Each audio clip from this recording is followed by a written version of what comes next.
Welcome to the Carl Jackson Show, your daily dose of objective truth in a world of confusion and lies. A big news weekend, so we're breaking up today's podcast in small bites for you. So several will be out. This one will be entitled, "How Much Are Illegals Costing You?" And I got to tell you, the Senator Marco Rubio did a master class, if you will, on Kirsten Welker's show on Meet the Press, not accepting the premise of the left. You have to understand, everyone that you see on the left in mainstream media or legacy media, they're on the left. It's as simple as that. They pretend as if they're journalists. Meanwhile, they're commentators. They're no different than I am, right? I have my political worldview, Christian conservative American that happens to be black. I'm a man on the right, all right? And I'm not ashamed of it. And I make it known, right? That's why you listen. But these people will pretend to be serious journalists while they're on the left, and they're using talking points from the DNC, basically. Senator Marco Rubio, you guys know that he's one of the names that is being mentioned as I just realized, Gabe, I have one of my lights out. But you know that Senator Marco Rubio is one of the names that's being considered or mentioned as a VP pick for Donald Trump. I'm not getting into that debate. I don't know who the VP pick will be. I'm sure we'll figure it out. Most importantly, obviously, is going to be the presidency. But you do want someone that you feel is competent to take on the presidency were something to happen to Donald Trump if he does, in fact, get elected. But we have to be concerned about immigration. Right. We have to be concerned about immigration. There were reports Friday that 2 Jordanians, one that was definitely on the terrorist watch list, tried to break into Quantico, the Quantico military base, just a few miles outside of Washington, D.C., or 30 minutes away or so from Washington, D.C. Now, here's what Marco Rubio had to say. Again, he's vying to be VP, and I got to give him kudos because remember, Marco Rubio, when he came in, I think the only reason he isn't president today, frankly, or never became president, is because of the Gang of Eight bill that he did with Mitch McConnell and some other rhinos inside of the Senate, Lindsey Graham, when he first came into office, first entered into Washington, D.C., basically a mass, amnesty bill. He was talking tough on the border. One of the first things he did right out of the box, mass amnesty bill. Americans weren't having it. In my opinion, destroyed his political career, at least for some time.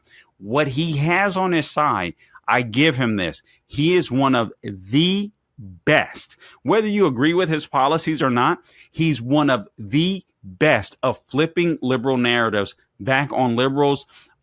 He's got great oratory skills. He's like a Latino Barack Obama, but better. You know what I mean? Off the cuff, doesn't necessarily need the what do you call that thing? The teleprompter. He's got oratory skills like nobody's business. All right. And this bodes well for him, especially now as he's increasingly, in my opinion, over the last few years, has grown more conservative. Is it political expediency? I don't know. But when you're dealing with illegal immigration, I want you to listen to how Marco Rubio deals with Kirsten Welker on Meet the Press on MSNBC, because this is a masterclass. You never accept the premise of the left. Let's go ahead and roll the video. Por favor, Gabe.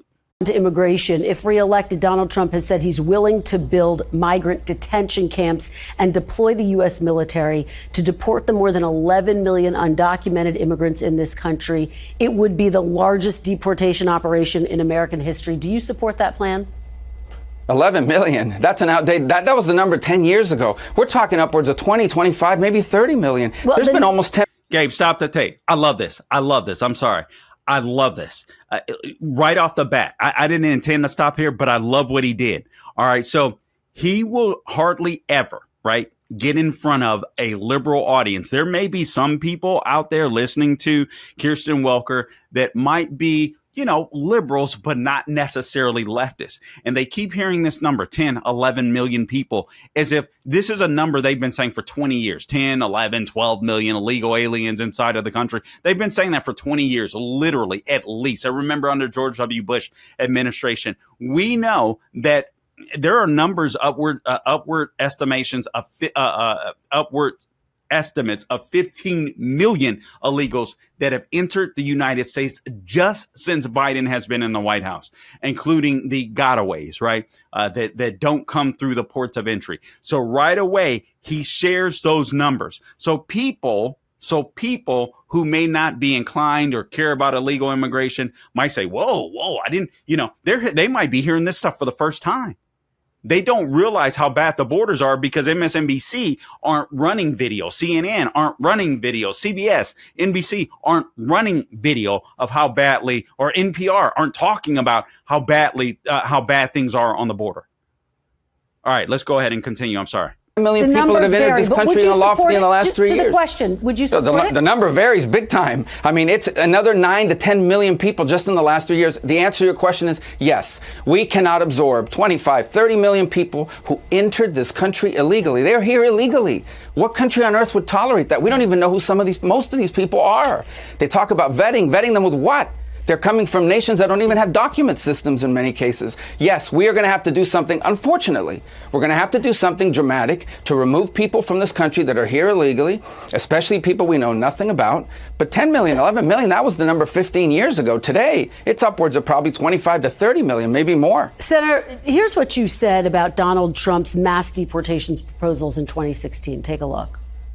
I don't think it's reasonable to say you're going to round up and deport 11 million people. I don't think it's a plan that works. I don't think that's a realistic policy. So why have you changed your mind now? Because the issue has completely changed. When I said that, and back in 2013 when I was involved in immigration reform, we had 11, 12 million people that had been here for longer than a decade. Now we've had almost that number in the last 3 years alone from all over the world, including people that I believe are terrorists, people that I believe are going to conduct terrorist attacks in this country if given the opportunity, certainly people that were criminals in their home country. This is a completely different, this is not immigration. You asked me about immigration. This is mass migration. Mass migration. This is an invasion of the country, and it needs to be dealt with dramatically. And by the way, I'm not a big poll follower, but polls show most Americans agree with us on this. All right, man. That was what Marco Rubio just did to Kirsten Welker. Straight up slapped her down. And I can't be more happy. Guys, nobody's talking about this, so I'm going to share with you. Oh, man, and I got some news on Israel, Hamas. And what's his name? Ibrahim Raisi.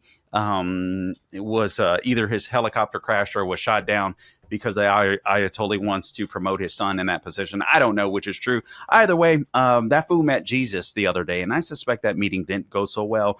Do I give a flip? No, I don't give a flip because the guy was known as the butcher of Iran. What they do to their own people is absolutely sickening. The mullahs of Iran, the Ayatollah Khomeini, are not the people of Iran.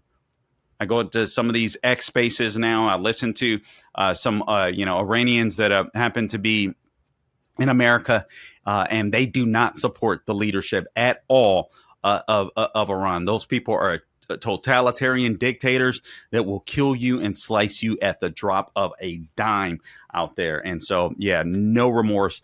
I'm not going to offer my condolences like the EU did. What a bunch of, that's why I don't want to be in NATO. A bunch of weak punks like that, offering condolences for the butcher of Iran. Adios, sayonara, see you, sucker. I don't like to minimize hell because I think hell will be absolutely horrible, but it was made for people like Ibrahim Raisi. All right. So there, that is all right. Now, how much are illegal aliens costing you? I want to ask you this question. This article appeared actually over a week ago.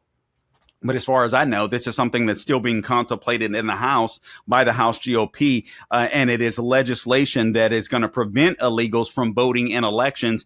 Yes, this is something that we have to be concerned about. While Democrats actually are hoping to be able to fund illegal aliens voting in elections, we have to cut it back. So again, you heard Senator Marco Rubio. I mean, there's approximately 15 million illegals that have entered the U.S. during Biden's Biden's tenure, or at least in the last 4 years, doubling the amount that are already in the country illegally. So can you imagine if Biden wins again? More illegals will invade.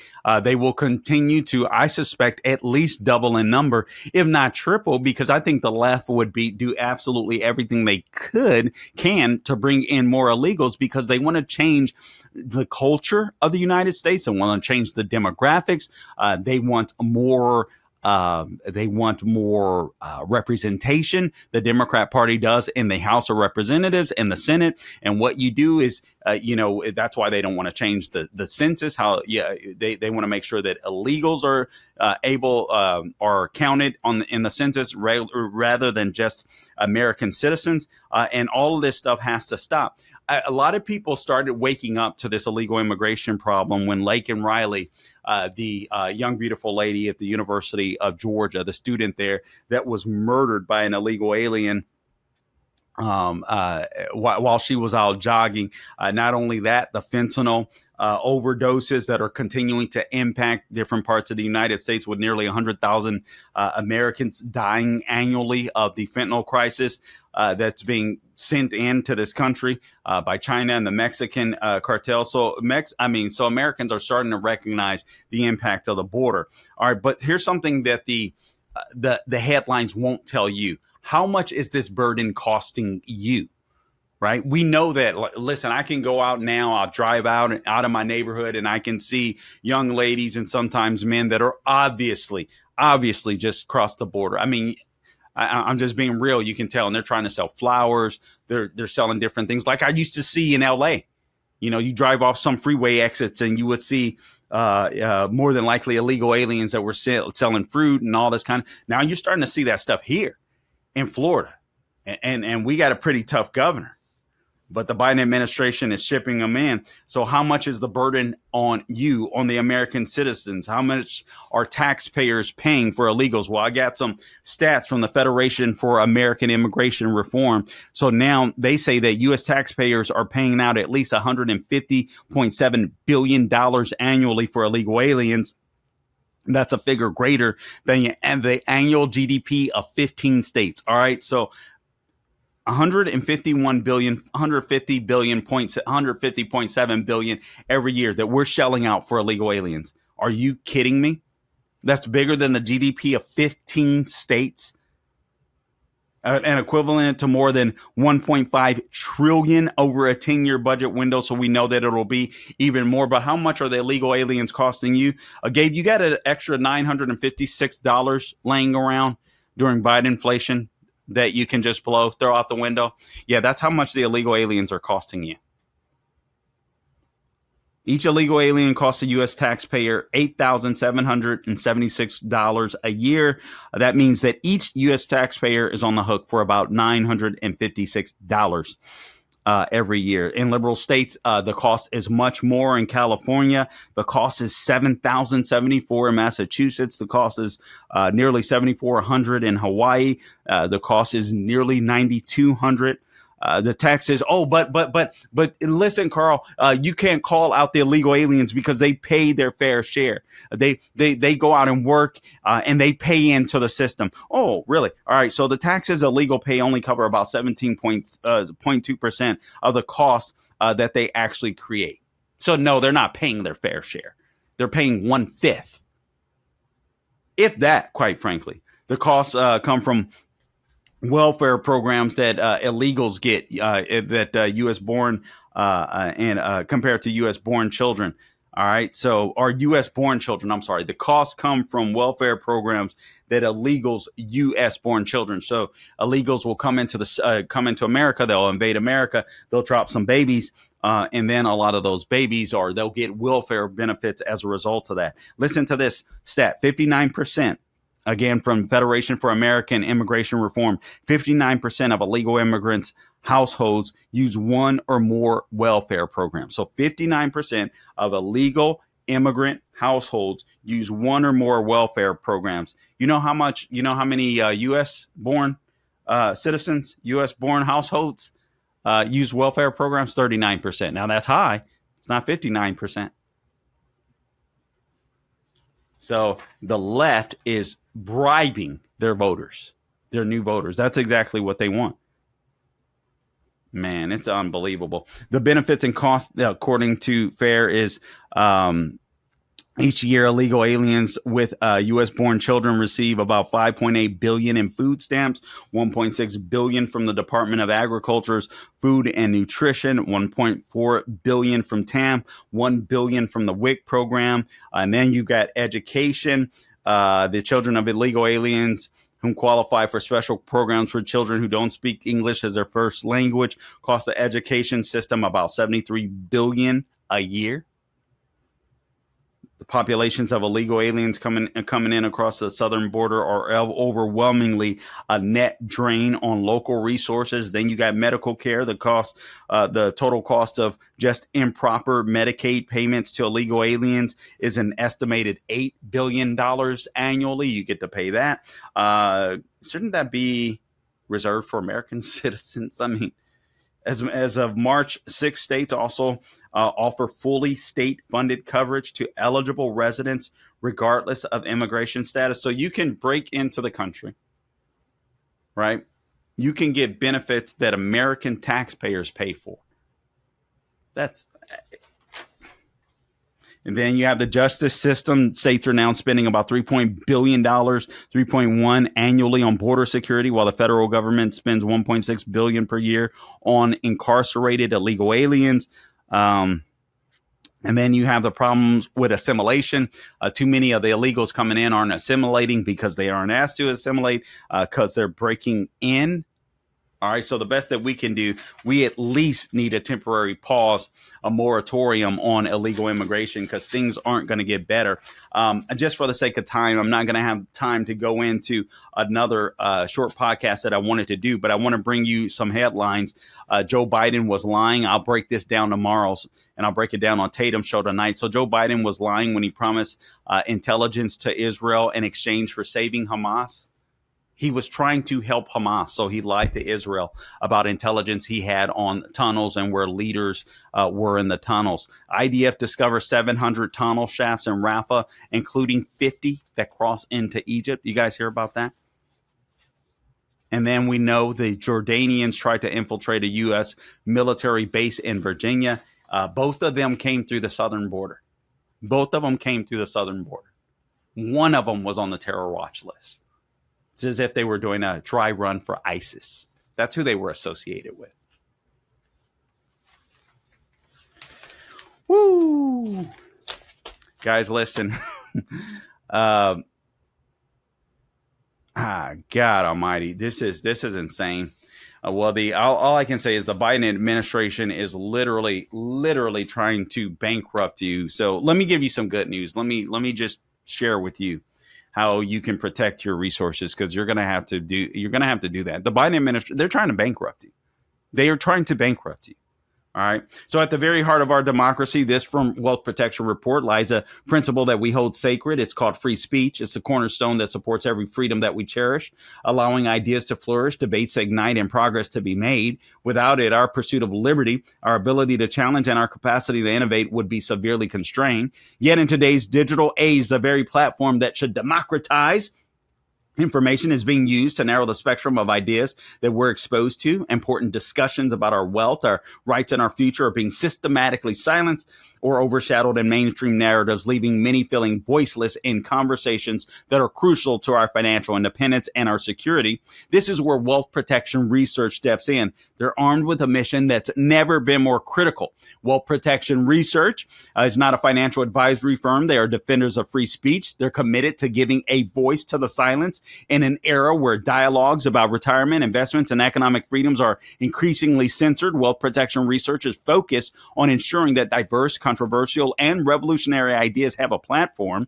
Wealth Protection Research tirelessly seeks out the financial experts, the thought leaders, and the trailblazers who have been pushed to the margins by mainstream media and tech platforms like Facebook and Google. These are the voices that challenge prevailing narratives, offering fresh, often contrarian perspectives on protecting and growing your wealth, especially as we navigate the uncertainties of the 2024 election. By spotlighting these thinkers like Jim Rickards Rickards and Porter Stansberry, Wealth Protection Research is not just sharing financial advice. They are fostering a movement towards a more open, informed, and free society. Wealth Protection Research has created a 2024 Election Wealth Protection Report. This free report highlights the 3 best ideas for protecting and growing your money heading into the 2024 election. It contains ideas the mainstream media won't touch, and listeners can get it completely free. All you have to do is text the word ideas to 76626. Plus, if you text ideas today, you'll also get a free gold investment kit from Wealth Protection Research sponsor that is sponsored by Augusta Precious Metals. All right, so text the word ideas, IDEAS, to 76626. This last headline, I want to bring you, let me see if it pops up. Basically, they are going after, the left is the international, let me see if I can find it. Just real quick, I just want to share this headline before we close out. It's basically the international courts. They want to arrest Netanyahu and Gallant. All right. I mean, just insane. International court seeks arrest warrants for Netanyahu. You got, screw the international court system. Screw them. We as Americans, we shouldn't participate. If Israel's smart, they shouldn't participate. Also, I am looking at the European Union stood out among Democratic West for sending sincere condolences for the death of Syria, the serious human rights violations president. This is a headline on Breitbart, and you can see the piece of the helicopter, the back end that's obviously separated. I don't even know where the front end is. I wonder if a missile shot there. I'm just wondering. I don't know. But apparently it was fog. Which, listen, is legitimate. I mean, I can't even bring up Kobe Bryant. It makes me so sad. He's my favorite. But anyway, that's how he died. Fog, helicopter, the pilot couldn't sense where he was at. So it's plausible. It's just a weird picture. I don't know why the other part of the helicopter isn't there or appears to. Anyway, interesting. But yeah, international court seeks arrest warrants for Netanyahu. Yeah, screw the international courts. All right, guys, I appreciate you tuning in to this edition of the Carl Jackson Show podcast. Until next time, do not grow weary doing good. God bless you.